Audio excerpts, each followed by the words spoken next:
আমরা কিন্তু এই গীতা হচ্ছে বর্তমান দিনে international society for Krishna consciousness, আন্তর্জাতিকভাবে আমাদের এই গীতা এখন। কিন্তু আমরা দুঃখের কথা, এই গীতাটা দেখি মরা বাড়িতে পাঠ হয়, কিন্তু আমার গৌরাঙ্গ মহাপ্রভুকে অপমান করা হচ্ছে। কারণ আমার প্রভু বলেছিলেন, শুনো শুনো নিত্যানন্দ, শুনো হরিদাস, হে হরিদাস নিত্যানন্দ, তুমি দাঁড়ে দাঁড়ে যাবে, গিয়ে বলবে তোমরা ভজ কৃষ্ণ, বলো কৃষ্ণ, লহ কৃষ্ণ শিক্ষা। কেউ তো সেই কৃষ্ণ শিক্ষা লাভ করে না। কেউ মরে গেল, তার বুকের ওপর গীতাটা চাপিয়ে দিল। আচ্ছা তোমরা বলো তো, ভগবান কি বলেছিল? এব মষ্টাদশাধ্যায়ী গীতা বাংময়ী মূত্রেশ্বরী জানিহি জ্ঞান মাত্রেণ মহাপাতক নাশিনী। 18 অধ্যায় গীতা ভগবান শ্রীকৃষ্ণের মুখনিসৃত বাণী, যেটা জীব শ্রবণ করলেই দেহপাপ মুক্ত হবে, এমনকি মৃত্যুর পর তাকে প্রেতলোকে যেতে হবে না, ছেলের হাতে পিণ্ড খেতে হবে না, এই কথা বলেছিল। অর্জুন যখন বলল পিণ্ড খাওয়ার কথা, হে কৃষ্ণ বলো তো আমি যুদ্ধটা কি করে করি? এখন এই কুরুক্ষেত্রের যুদ্ধে অর্জুন রথের উপর দাঁড়িয়ে দেখছে সামনে পেছনে কি আছে, কি করে আমি যুদ্ধটা করি তুমি বলো। যুদ্ধ করলাম, ঠিক আছে, পিতামহ ভীষ্ম, গুরুদেব দ্রোণাচার্য, তাদের হত্যা করা উচিত না। গুরুজনদের হত্যা করে তাদের রক্ত মাখা ধন কি পান করা উচিত? এটা গেল। আচ্ছা কৃষ্ণ, আরেকটা কথা বলছি, কুলে যদি পাপ ঢুকে যায়, কুলে পাপ মানে বুঝতে পেরেছ, এই রাজাদের মেরে দিলাম, রাজারা মারা গেল, এদের বহুগুণ বিধবা হলো, কুলে যদি পাপ ঢুকে যায়, তাহলে ওই নারী ভ্রষ্টা হয়, দুশ্চরিত্রা হয়, এবং পরপুরুষের সঙ্গলাভ করে তারা যদি সন্তান সৃষ্টি করে, এটা হলো বর্ণসংকর সন্তান। এই বর্ণসংকর সন্তান দিয়ে বাবার পিণ্ডদান ক্রিয়া হবে না। পূর্বপুরুষগণ জলপিণ্ডের অভাবে নরক প্রাপ্তি হবে, নরক যন্ত্রণা ভোগ করবে। এত বড় পাপ আমি করতে পারবো না, আমি গান্ডীব রেখে দিলাম, যুদ্ধ করব না। এখন অর্জুনকে উদ্দেশ্য করে যে জ্ঞানের কথাগুলো বলেছিলেন, সেটাই হচ্ছে গীতা, 18 অধ্যায় গীতা। কিন্তু এখানে অর্জুনকে কি বলতে চেয়েছে? প্রথমে বলতে চাইছে যে নৈনং ছিদ্যন্তি শস্ত্রাণি নৈনং দহতি পাবক ন চৈনং ক্লেদন্ত মনসোষয়তি মারুত। দেহের মৃত্যু হয়, এটা প্রকৃতির নিয়ম। কারণ দেহিন হস্মিন যথা দেহে কৌমারং যৌবনং জরা তথা দেহান্তর প্রাপ্তি ধীরস্তত্র না মুহ্যন্তি। মানে ধীর স্থির পণ্ডিত ব্যক্তি এর জন্যে কাঁদে না, কারণ এই দেহে কুমারকাল আসবে, যৌবনকাল, তারপরে জরাকাল আসবে, সহস্র ব্যাধি দেহটাকে আক্রমণ করবে। আজকে কিডনি ড্যামেজ, কালকে লাংস ড্যামেজ, শ্বাসকষ্ট। এই জন্য তো দেহের মৃত্যুর প্রয়োজন আছে। আর আমি কৃষ্ণ কি করি? সেই দেহের মৃত্যু দিয়ে থাকি। অহম উদ্ভবস্য ভবিষ্যতম। দেহ জুড়ে যে আত্মা আছে, একটু আগে বলছিলাম তোমার, যে আত্মা এটা জলে ভেজে না, বাতাস শোকাতে পারে না, আগুন পোড়াতে পারে না, এবং ভবিষ্যতেও কোনোদিন আত্মার কোনোদিন বিকৃতি বা কোনো নূতন রূপ হবে না। কেন? ন জায়তে মৃয়তে কদাচিৎ নয়ং ভূত্বা ভবিতা না ভুয়ো অজ নিত্য শাশ্বতং পুরাণ। এখন এই আত্মা অনেক পুরাতন। পুরাতন মানে কি? এই যে মনুষ্যকুলে তোমরা জন্ম নিয়েছো, আজ 84 লক্ষ জনি ভ্রমণ করেছো, 9 লক্ষবার কীট পতঙ্গ হয়েছ, 9 লক্ষবার কৃমি কীটাদিকুলে জন্ম নিয়েছো, তখন মলমূত্র খেয়েছো, কত কষ্ট পেয়েছো। 9 লক্ষবার বৃক্ষকুলে জন্ম নিয়েছো, 9 লক্ষবার পশুকুলে জন্ম নিয়েছো, কত কষ্ট পেয়েছিলে। তাই আমি কি চাইছি? উদ্ধার দাত্মনা। এই মনুষ্যকুলে জন্ম নিয়েছো, তখন পশুকুলে যখন জন্ম নিয়েছিলে কাম ক্রোধ লোভকে জয় করতে পারোনি। আজ তোমরা মনুষ্যকুলে জন্ম নিয়েছ, তাই কাম ক্রোধ লোভকে জয় করেছ। তো তাহলে উদ্ধার দা আত্মনা আত্মনাং ন আত্মনা নম বসাদয় আত্মৈব হ আত্মন বন্ধুর আত্মৈব রিপুর আত্মন। আমি যদি বলি অর্জুন পিণ্ড খাওয়ার চিন্তা না করে নিজে নিজে উদ্ধার হও না, কারণ আত্মাই আত্মার বন্ধু, আত্মাই আত্মার শত্রু। তাহলে দেহ জুড়ে আত্মা আছে, তাহলে আত্মাটা দিয়ে দেহটা দিয়ে যদি তোমরা সৎ কর্ম করো, ঊর্ধ্বং গচ্ছতি সত্যস্তা, দেহ দিয়ে যারা সৎকর্ম করে তাদের দেহের মৃত্যুর পর আত্মার সদ্গতি হয়ে যাবে, সঙ্গে সঙ্গে তাদের নরক প্রাপ্তিও হবে না, তাদের অপেক্ষা করে থাকতে হবে না ওই ছেলের হাতে পিণ্ড খাওয়ার জন্য। হ্যাঁ, তাহলে এবারে কি বলবো, মধ্যে তিষ্ঠন্তি রাজসা, রাজসিক ব্যক্তি কারা অর্জুন?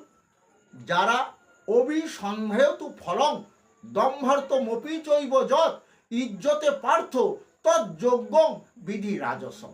রাজসিক ব্যক্তি যারা কি করে, ওই যত দেবদেবী পুজো করে এরা কিন্তু কামনা বাসনা নিয়ে, যেমন রূপাং দেহি জয়াং দেহি যশো দেহি দিশার জহি দেহি সৌভাগ্য আরোগ্যং দেহি দেহি পরম সুখম।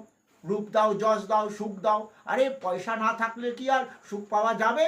সৌভাগ্য দাও, আরোগ্য দাও, রোগ হলে যেন তাড়াতাড়ি মরে না যায়, ভোগ করতে পারি। বুঝতে পারলে? এরা হচ্ছে অর্থার্থী ভক্ত এবং অর্থের জন্যই কেবল আমাকে ভজনা করে। তাহলে তুমি ভাবো, ও যে অর্থার্থী ভক্ত, আমি তোকে দিলাম বাড়ি গাড়ি ধন দৌলত, কিন্তু ভোগ তো করতে পারছে না, আবার আমাকে ডাকছে, ঠাকুর ধন দিলে, দৌলত দিলে, সব দিলে, এমন রোগ দিলে, ও ভেলোর বলেছে, ওখানকার ডাক্তাররাও বলেছে আর বাঁচবো না, ঠাকুর আমার কি হলো? ঠাকুর বলল তোর চিন্তা নেই, তোকে আবার মধ্যলোকে আমি আনবো। আমি তো কৃষ্ণ, ওই শাশ্বত আত্মাটা দিয়ে নূতন দেহ তৈরি করি। ইমই বংশ জীবলোকে জীবভূত সনাতন মনষষ্ঠা ইন্দ্রিয়ানি প্রকৃতি স্থানী কর্ষতি। তাহলে কি হলো? আমি শাশ্বত আত্মাটা দিয়ে নূতন দেহ তৈরি করলাম, কিন্তু দেহ তৈরি করলাম, আত্মাটা কোথায় পাবো? ওই আত্মাটা তো তোমাদের বলেছি যার বিনাশ নেই, দেহের মৃত্যু হলেও সেই আত্মাটা দিয়ে আমি কি করলাম? ওই আত্মাটা নূতন দেহে সংযোজন করে দিলাম। কি করে? অর্থাৎ শরীরং যৎ বাপ্নতি যচ্চাপুত ক্রামতি সর গৃহীতই তানি সংজাতি নবানি দেহি।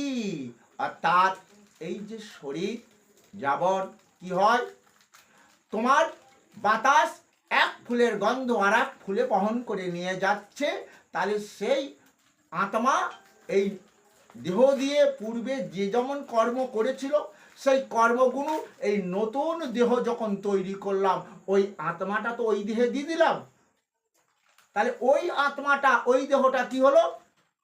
আরও সেই আবার আমাকে ভুলে গিয়ে আবার ওই কোন দেবদেবী পুজো করলে প্রচুর অর্থ মিলবে, তখন আবার ওই দেবদেবী খুঁজতে লাগলো। তাহলে খুঁজতে যখন লাগলো, তাহলে কি হলো জানো? ওই দেবদেবী খুঁজছে, কিন্তু যে যথা মাং প্রপাদ্যন্তে তাংস্তা থৈব ভজামহম মম বার্তানুবর্তন্তে মনুষ্য পার্থস। এই মনুষ্য লোকে অর্জুন 33 কোটি যে দেবতার তোমরা পুজো করো, সব দেবতাই কিন্তু আমার এক একটি রূপ। তাই আমরা দেখতে পাই আমার ঠাকমা আমার কত দেবদেবী পুজো করলো, মরার পর বলি তুলছে আর বলছে বলো হরি। সবাই মিলে বলল হরি বল। কেন হরি বল বলছে? তুমি কত দেবদেবী পুজো করলে যে হরির দেবতায় তুমি পৃথিবীর বুকে এসেছিলে। সেই যে হে অর্জুন, কি বললাম? মৃত্যু সর্বহরস্য অহমুদ্ভবস্য ভবিষ্যতম। আমি কৃষ্ণ জীবের যেমন মৃত্যু দিয়ে থাকি, ভবিষ্যৎ ওই আত্মাটা দিয়ে দেহ তৈরি করি। আর আমিকে পিতা হো হমস্য জগত মাতা ধাতা পিতামহ বেদং পবিত্রং ওঙ্কার ঋক সাম যজুরে বচ। আমি জগৎবাসীর পিতা মাতা বিধাতা, আমি পবিত্র ওঙ্কার, আমি ঠাকুরদাদা, আমি ঋক সাম যজুর বেদ অথর্ব বেদ। তাহলে আমি তোমার পিতামাতা রূপে সৃষ্টিকর্তা। তাহলে কি হলো? তাহলে আমি যদি তোমাদের, তাহলে কি হবে? এত কিছু চিন্তা কেন করছো? হ্যাঁ, দরকার নেই তো, তোমার পিণ্ড খাওয়ার চিন্তা করার দরকার নেই। তাহলে কি করবে তুমি? মন মনা ভবমদ ভক্ত মদ যাজি মাং নমস্কুরু মামে বৈশ্বসী সত্যন্তে পতি জানে প্রিয় হসিমে। তাহলে তোমরা সত্যি সত্যি আমার প্রিয়জন, তাহলে আমার সন্তান। তাহলে আমার যদি সন্তান হয়, তোমাদের মরার পর প্রেতলোকে যেতে হবে, অধোগতি হবে, নরক যন্ত্রণা ভোগ করতে হবে। কেন করবে? এটা তো দরকার নেই। আমি তোমাদের বাবা, আমি কি করেছি জানো? এই যে কি করেছি, তুমি বললে যে কৃষ্ণ বাবা মরে যাওয়ার পর ছেলের হাতে পিণ্ড যদি বাবা না খায়, সেই বাবা নরক প্রাপ্তি হবে, নরক যন্ত্রণা ভোগ করবে। এই যে বাবা মরে গেল শুধু, তো তাহলে আমাদের 14 পুরুষের পিণ্ড আবার সাজিয়ে দিতে হয়, তাতে জল দিতে হয়। তাহলে পিতৃপুরুষগণ জলপিণ্ডের অভাবে তারা নরক প্রাপ্তি হবে, নরক যন্ত্রণা ভোগ করবে। তাহলে কি বুঝলাম তুমি অর্জুন? তাহলে এর থেকে তোমরা মুক্ত হতে চাও। হ্যাঁ, তাহলে কি করে মুক্ত হবে? এই জন্য তো আমি বললাম অপি চেদসি পাপেভ্য সর্বেভ্য পাপকৃতমাম সর্বং জ্ঞান প্রলোভেনৈব বৃজিনং সন্তরসী। জানো, যে সাঁতার দিতে জানে সে কোনোদিন ডুবে মরে না। তাহলে তোমরা এই দেহ দিয়ে যে পাপকর্ম করেছো, তাহলে কি হলো? আমার গীতা অমৃত যারা পান করেছে তাদের তো পাপ সমুদ্রে ডুবে যেতে হবে না। আর মানুষ কি করে? যে কেউ মরে গেল, সারা জীবন ধরে পাপ করেছে, ওই মরা লোকটার বুকের উপর গীতাটা চাপিয়ে দিল। কিন্তু এই কলিযুগ গৌরাঙ্গ মহাপ্রভু বলেছেন, সকলে বিষয়ে মত্ত নাহি জানে কৃষ্ণ তত্ত্ব ভক্তি শূন্য হইল অবধি। গীতা ওই মুখে চাপালে মরা ঘাটায় পড়ে রইল। ওটা যদি টাকা পয়সা হতো, লোকে কুড়িয়ে নিয়ে চলে আসতো। হরে কৃষ্ণ। কিন্তু আরেকটা মূল্যবান কথা আছে। কথাটা কি? কথাটা হলো শুধু গীতা নয়, এখানে আমরা আরও দেখতে পাই ওই যে অর্থার্থী যারা ভক্ত বলেছিলাম, এরা অর্থ ছাড়া কিছু বোঝে না। হ্যাঁ, এই অর্থার্থী ভক্তরা কি করে? প্রচুর টাকা তৈরি করব। আমার কি করলেন? কৃষ্ণকে কি করলেন? গোপাল জর্দা, গোপী জর্দা, শঙ্কর চানাচুর। মা লক্ষ্মী আগে দেখতাম গ্রাম অঞ্চলে মায়েরা পুজো করে, এখন দেখলাম লক্ষ্মী ফসফেট, ফসফেটের প্যাকেটে মা লক্ষ্মীর ছবি। এবারে মাটি নিয়ে গেছে, ফসফেট জমে গেছে, পা দিয়ে দপাচ্ছে মা লক্ষ্মীর ওই মূর্তিটার উপর, পা দিয়ে দপাচ্ছে। তাহলে কত তাকে অপমান করা হচ্ছে। তাই আজকে গৌরাঙ্গ মহাপ্রভু এটাই বলেছে, সকলে বিষয়ে মত্ত, তারা কৃষ্ণ সম্বন্ধে জ্ঞান নেই। এই পৃথিবীটা আজকে ভক্তি শূন্য করে ফেলেছে। হরে কৃষ্ণ। তাহলে এই কথাগুলো সত্য। তাহলে কি হবে? আমি কৃষ্ণ, আমাতে মন দাও দিলে কি হবে? তোমার ওই দেহ দিয়ে আর পাপ কর্ম হবে না। আমার ঠাকুর কি বলেছেন? রামকৃষ্ণ ঠাকুর, মাটির মূর্তি ভাববি না, ওটাকে চিন্ময় মূর্তি ভাব। আমরা হিন্দুরা মূর্তি পূজা করি। এই পূজা সম্বন্ধেও একটি কথা, কিছু কথা বলেছিলেন আমার স্বামী বিবেকানন্দজি। রাঠোরের মহারাজ আজকে কি বলেছে? স্বামীজি, আপনারা কাগজ, কাঠ, পাথর, মাটি দিয়ে মূর্তি তৈরি করে পুজো করেন। আপনাদের এই কাগজের মধ্যে, মাটির মধ্যে কি আপনাদের আরাধ্য দেবতা মা কালী, মা দুর্গা আছে? স্বামীজি বললেন, একে তো জ্ঞান দিতেই হবে, এ তো মহাপাপী লোক। হ্যাঁ, তাহলে কি হলো? স্বামীজি দেখলেন যে চেয়ারে যেমন আমি বসে আছি, উপরে একটা কি বয়স্ক লোকের ছবি টাঙানো আছে। তা আমি বললাম, একে শিক্ষা দেবো। তা মহারাজ, আপনার মাথার উপর দেয়ালে যেটা ছবিটা টাঙানো আছে, ওটা আমাকে একটু দিন না খুলে। তা বলছে স্বামীজির হাতে দিয়েছে। স্বামীজি এক ভক্তকে ডেকেছে, এই শোনো, তোমাকে একটা কাজ করে দিতে হবে। কি কাজ স্বামীজি? ওই যে ভদ্রলোকের মুখটা দেখেছো এই ছবিতে, ওনার মুখ সোজা করে একটু তুমি থুতু মানে থুতু ছিটিয়ে দাও। আর রাঠৌরের মহারাজ চেয়ার থেকে উঠে বলছেন, Swamiji, I am very very sorry, it is my grandfather, অর্থাৎ ইনি আমার ঠাকুর দাদা, আর আপনি বলছেন এর মুখে থুতু ছিটিয়ে দেবেন, আপনার এত বড় স্পর্ধা। বলছে, আমার সে স্পর্ধা নয়, তুমি আজকে সনাতন ধর্মের যে দেবদেবী পূজা করা হয়, যে মাটি কাঠ পাথর দিয়ে, এগুলোর প্রতি তোমার এতদিন বিশ্বাস ছিল না, তো তাহলে তুমি কি বলছো? It is a not paper, it is my grandfather. তাহলে তুমি এবার কি বলছো? Swamiji, I am very very sorry, it is not paper, এটা একটা কাগজ বলে আমার মনে হয় না, it is my grandfather exist, এখানে অবস্থান করছেন, এক্সিস্ট অর্থাৎ অবস্থান করছেন।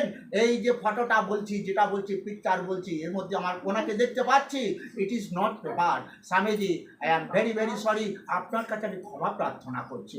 সনাতন ধর্মের মানুষের তাদের কত বিশ্বাস, যেমন আমারও বিশ্বাস হয়ে গেল এটা কাগজ নয়, তাই তারা শ্রদ্ধা ভক্তি দিয়ে ওই মাটির মূর্তি, কাঠের মূর্তিগুলো পূজা করে। তাহলে এইভাবে আমরা আজ এই সনাতন ধর্ম, হ্যাঁ, তাকে কত অবমাননা করছি, আমরা ভুলে গেলাম। আর এর ফলে আজকে কলিযুগের ভগবান গৌরাঙ্গ মহাপ্রভু তাই বলছেন, ওগো কলির জীব আর কত পাপ করবে।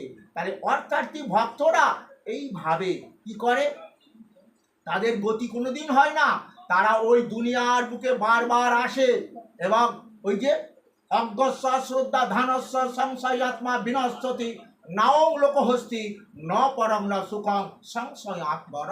যারা আমাকে বিশ্বাস করে না, আমার সনাতন ধর্মকে বিশ্বাস করে না, ইহলোকেও তারা সুখ পাবে না অর্জুন।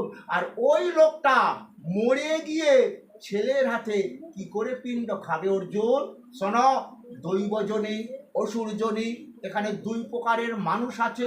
দৈবজনীতে যাদের জন্ম, তারা আমার বেদ পুরাণ শাস্ত্র গীতা ভাগবতের কথা বিশ্বাস করে, কিন্তু অসুরজনীতে যাদের জন্ম, দৈবাসুর সম্পদ বিভাগ যোগ 16 অধ্যায়ে তিনি বলেছেন, কি বলেছেন?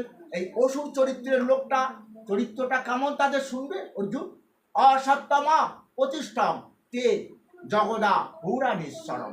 এরা বলছে কি জানো, ঈশ্বরবিহীন জগৎ, আমি যে সৃষ্টিকর্তা কৃষ্ণ এদের পিতামাতা রূপে সৃষ্টি করেছি, শুধু তাই নয়, আমি জগৎ পিতা। কেন?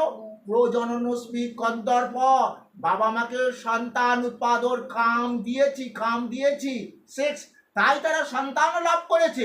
এটা তোমাদের বিশ্বাস হয়? দেখা যায় অনেকে সন্তানাদি হয় না, বাবা মার কত ডাক্তার দেখিও হয় না। তাহলে বোঝা যায় কেন? ওই যে বলছে অর্জুন, সনাতনে না দত্তে কষ্টচিৎ পাপাং না চৈবা সুকৃতিং বিভু অজ্ঞানেনা আবৃতং জ্ঞানম তেন মুহ্যন্তি যন্তব। বুঝতে পেরেছে কথাটা আমার? অজ্ঞান থেকে আশ্রয় করে যারা পাপ কর্ম করে এই দেহ দিয়ে, তাদের পাপের ফলটা তাকে ভোগ করতে হয়। তার যে মার সন্তান হলো না, বাবা মার সন্তান হলো না, পূর্ব জন্মে তারা ওই ছেলে মেয়েকে হয়তো অত্যাচার করেছিল, তাই আজকে তাদের হাটকুড়ি শুনতে হচ্ছে। তাহলে ঈশ্বরের এখানে কোনো কিছু করার নেই। আর ওই কুরুক্ষেত্রের যুদ্ধে দুর্যোধনাদির আমার অকাল মৃত্যু দিতে হবে। কেন দিতে হবে? কারণ তোমরা 5 জন পাণ্ডব, যুধিষ্ঠির, ভীম, অর্জুন, নকুল, সহদেব, আর ওই ধৃতরাষ্ট্রের পুত্র হচ্ছে কারা? 100 দুর্যোধন, দুঃশাসন। এখন দুর্যোধনের কি ইচ্ছা? আমরা 100 ভাই মিলে ভোগ করব ভারতবর্ষের রাজধন, আর এই 5 পাণ্ডবদের মেরে দিতে হবে। তা কি করে মারবো? মামা শকুনি তখন বললেন, ভাগ্নে তোমার চিন্তা নাই, আমি পরিষ্কার করে দেবো। কি করে মামা? লাক্ষা গৃহত লাক্ষা, অনেকে লাক্ষা, ওই মৃত্যুনশয় ঠিক নয়, অনেকে লাক্ষা বলে, আমরা অনেক ভুল বলি। তাহলে কি হলো? আমি বারাণাবতে ওই লাক্ষা গৃহ তৈরি করে দেব। পুরোচন তৈরি করেছিল, তার নাম যে নাম, ওই গৃহে থাকবে কারা? 5 পাণ্ডব, আর মা কুন্তী সহ তোমরা থাকবে হস্তিনাপুরে। এখন 5 পাণ্ডবদের তুমি যদি নিমন্ত্রণ করো, তাহলে শুনবে না। তোমাকে নিমন্ত্রণ করবার জন্য বাবা ধৃতরাষ্ট্রকে বলতে হবে, বাবা 5 পাণ্ডব আমার রাজপ্রসাদ বানানো হয়ে গেছে, ওরা থাকবে বারানাবতে এবং আমরা থাকবো হস্তিনাপুরে। তাহলে এই ধৃতরাষ্ট্র বলল ভালো কথা, মেনে নিল, অ্যাকসেপ্ট করে নিল দুর্যোধনের কথা।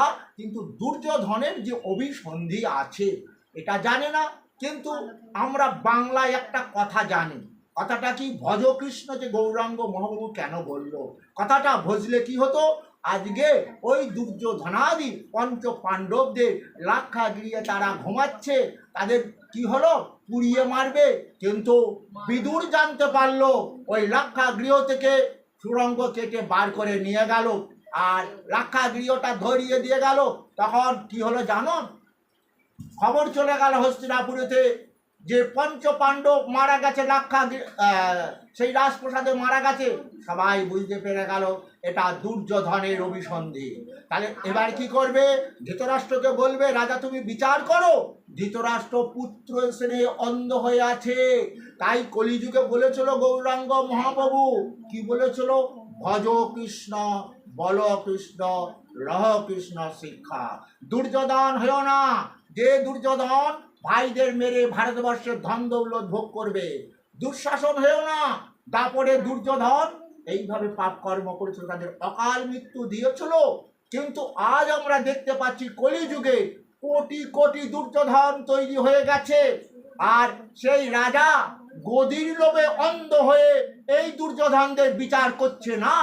আজকে দাপরে দুঃশাসন দ্রৌপদীকে বিবস্ত্র করতে গিয়েছিল, পারিনি। আচ্ছা, তাহলে কি হলো, এই কলিতে যে দুঃশাসন দ্রৌপদীদের বস্ত্র হরণ করবে, তাদের ধর্ষণ করবে, তারপরে তাকে খুন করে দেবে, আর গদির লোভে অন্ধ রাজা ওটা বিচার করবে না।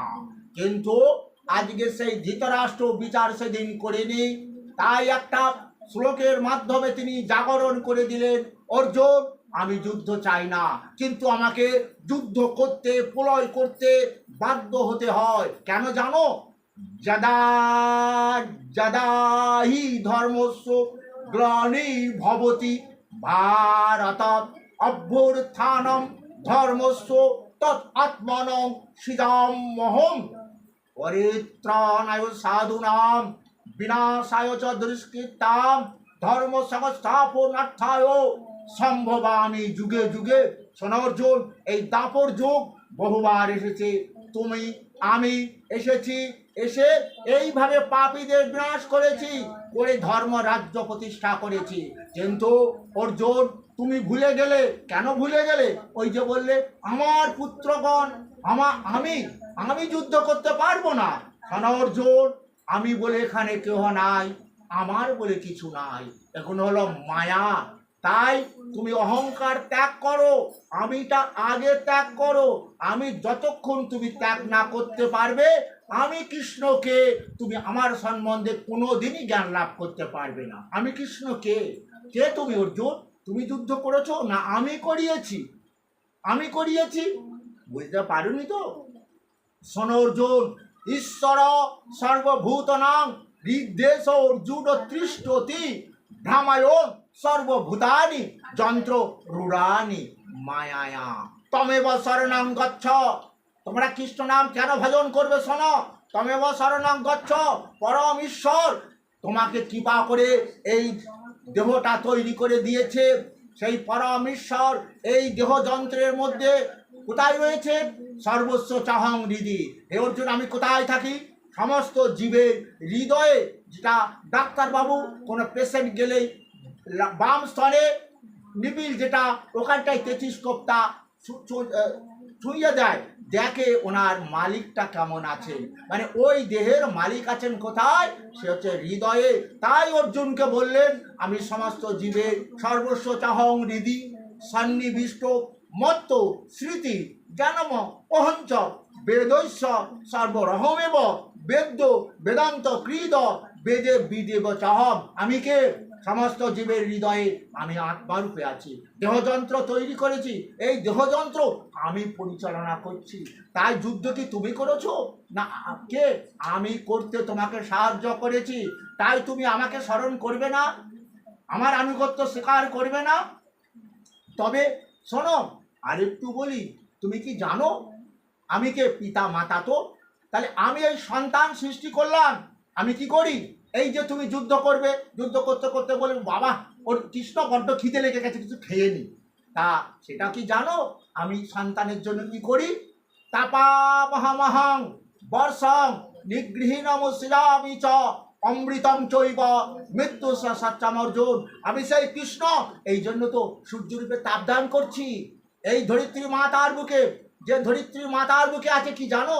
3 ভাগ জল, 1 ভাগ স্থল। এই 3 ভাগ জল আমি আকর্ষণ করি, এটাই জলীয় বাষ্প হয়, এটাই মেঘ সৃষ্টি হয়।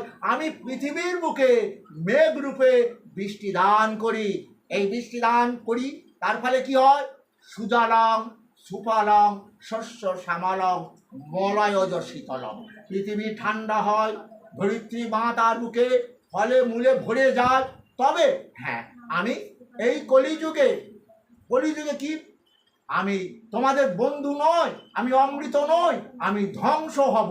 অর্থাৎ তোমাদের আমার এই সূর্যের তাপ একটা নয় 12টা সূর্যের তাপ পড়বে, আকাশ বাতাস জল দূষণ হবে, নূতন নূতন রোগের প্রাদুর্ভাব ঘটবে, তোমাদের অকাল মৃত্যু হবে। কিন্তু এই অকাল মৃত্যু রোধ করবে কে? হরের নাম কৈবলম কলো নাস্তেব নাস্তেব নাস্তেব গতিরনাথা। তাদের এই মহামন্ত্র আমি দিলাম, এই দেহ দিয়ে তারা মহামন্ত্র জপ করবে এবং বদন দিয়ে উচ্চস্বরে বলবে। তাহলে কি হবে? এই দেহ পাপ মুক্ত হবে, মৃত্যুর পরও এর পাপ পথে যাবে না, নরক প্রাপ্তি হবে না। আর কি করতে হবে?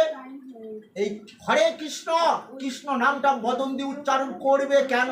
হরে তো হৃদাতো আমি হরণ করব সমস্ত পাপ, যখন ও হরে কৃষ্ণ বলবে, হরে হরণ করব ওর পাপ। কৃষ্ণ যেটা আমি তারপরে বলেছিলাম, সর্বধর্মান পরিত্যাজ্য মামেকং শরণং ব্রজ অহং তাম সর্ব পাপেভ্য মোক্ষই স্বামী মা সুচ। তাই তুমি কি বললে? মরার পর তোমরা মোক্ষ লাভ করবে, সব ধর্ম ত্যাগ দাও। সব ধর্ম কোনটা? ওই যে মা লক্ষ্মীকে বলছো, মা লক্ষ্মী, ও মাতা লক্ষ্মী স্তম্ভং সর্বভূতনাং নমস্তে বিশ্বভাবিনী দেহি পুত্রং ধনং দেহি। হে মা লক্ষ্মী, তুমি সন্তুষ্ট হও, তোমাকে আমি পুজো করলাম, ধন দাও, দৌলত দাও, পুত্র সন্তান দাও। কারণ পুত্র সন্তান কেন? তারপর মরে যাওয়ার পর ছেলের হাতে পিণ্ড খেয়ে আমি ডাডাং ডাডাং করে স্বর্গে যাব। বলে অর্জুন এটা তুমি ভুলে যাও, কারণ পরম ঈশ্বর আবার বলছে কাহারও পাপ গ্রহণ করবে না, পূর্ণ কর্ম গ্রহণ করবে না, অজ্ঞানতাকে আশ্রয় করে। অজ্ঞানতা দুর্যোধন তো জানে যে ওর বাবা হচ্ছে ভারতবর্ষের রাজা, তাই ওর বিচার করবে না। আমি কৃষ্ণকে আমি নরাধিপ, অর্থাৎ এই নরদের রাজা আমি, যে রাজা বিচার করে না তাদের বিচার করি আমি। সেই কলিযুগে তোমাদের বিচার আরম্ভ হয়ে গেছে, কারণ গদির লোভে অন্ধ হয়ে দুঃশাসন দুর্যোধনদের শাস্তি দিচ্ছে না। শুনতে পেয়েছো? আজ ওয়েস্ট বেঙ্গলে কটা খুন হলো? বাইরের রাজ্যের কথা বাদ দাও, আমি যেখানটায় বাস করি সেটা নিয়েই বলছি। আজকে তোমার কি হলো? দেখতে পেলাম একটা ভালো ডাক্তার তৈরি হচ্ছে, তাকে কি করা হলো? মেরে দেওয়া হলো। মেরে দেওয়ার পর এখনো তার বিচার হলো। তাহলে এরা কেন আছে? এরা ভাগবতে লেখা আছে যে পূজা পালন করবে না রাজা, পূজা শোষণ করবে। শোষণ কেমন ভাবে করবে? এ জগতে হয় সেই বেশি চায়, আছে যার ভুরি ভুরি, রাজার হস্তে করে সমস্ত কাঙালের ধন চুরি। এই গীতা কোথায় হয়? মরা লোকের বুকে দেওয়া হয়। এই গীতা পাঠ কোথায় হয়? মরা লোকটা যে পাপ করেছিল, এই গীতা শ্রবণ করে সে পেট লোক থেকে পিতৃলোকে যাবে। তার কি কান আছে? সে কি গীতাটা কিছু শুনতে পেল? গীতায় লেখা আছে, কি লেখা আছে? যে শ্রাদ্ধ বাসরে পিতা গীতা শ্রবণ করে পেট লোক থেকে পিতৃলোকে গেল। ঠিক আছে অর্জুন, ছেলেরা তো পিণ্ডও খেলো, পিতৃলোকে গেল। ছেলে সামর খুলে ফেললো, মাছ মাংস আবার জোর কদমে খেতে লাগলো। কিন্তু পরের বছর আবার কেন ছেলে আবার পিণ্ড তৈরি করলো? কারণ ব্রাহ্মণ দাদা তো বললো, ওটা বেদে আছে, যে কি আছে? বৈতরী নদী পার হয়ে যেতে হয় আমাদের স্বর্গে। ওই বৈতরী নদীটা পুজ রক্ত শ্লেষায় ভরে আছে, তাই বাবা যেতে পারছে না। ব্রাহ্মণ দাদা বলল, আমাকে নয়, তুই ভগবান কৃষ্ণকে একটা কালো গাভী দান কর, সেই গাভীর নাচ ধরে তোর বাবা বৈকুণ্ঠে চলে যাবে, স্বর্গবাসী হয়ে যাবে। ভালো কথা। ছেলে বলল, বাবারই তো সব, তা বাবা যদি এখন স্বর্গে যে সুখ ভোগ করতে পারে, আচ্ছা ব্রাহ্মণ দাদা আমি কালো গাভী দিয়ে দিলাম। আচ্ছা ব্রাহ্মণের হাতে দিয়ে দিল একটা কালো গাভী বেঁধে, আচ্ছা ঠিক আছে, হয়ে গেল।